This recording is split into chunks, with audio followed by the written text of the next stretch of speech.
কেউ যদি চলে যায়, সে কি আর ফিরে আসে?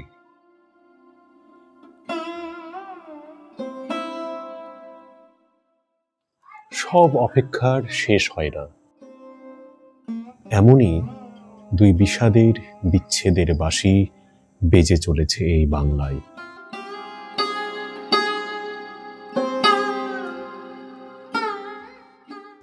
যেমন রবি ঠাকুরের পোস্টমাস্টার গল্পে পোস্টমাস্টারের ফেরা হয়নি সেই অবলা মেয়ে রতনের কাছে।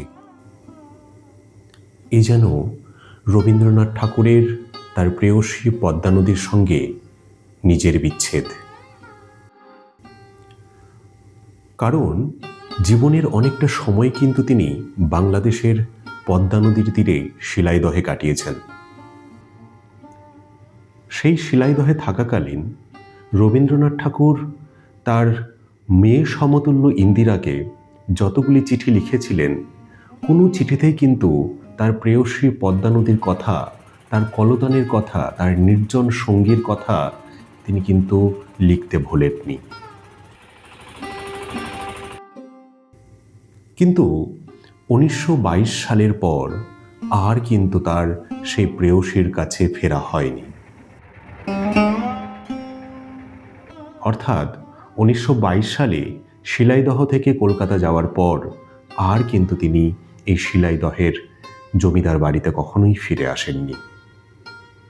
এইভাবে প্রেয়সী পদ্মা নদীর সঙ্গে তার যে বিচ্ছেদ, সেটি চিরকালের জন্য ঘটে যায়।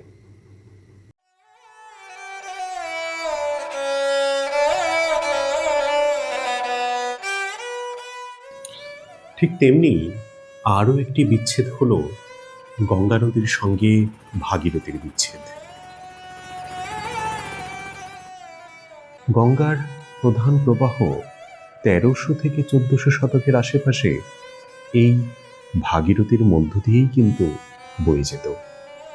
কিন্তু এরপর এলো এক ভৌগোলিক পরিবর্তন। সেই যে গঙ্গা নদী তার গতিপথ পরিবর্তন করলো এবং চলে গেল ভাগীরথীকে ছেড়ে পদ্মা নদীতে, আর সে কিন্তু ফিরে এলো না। এই বিচ্ছেদ হয়তো শেষ হবে না।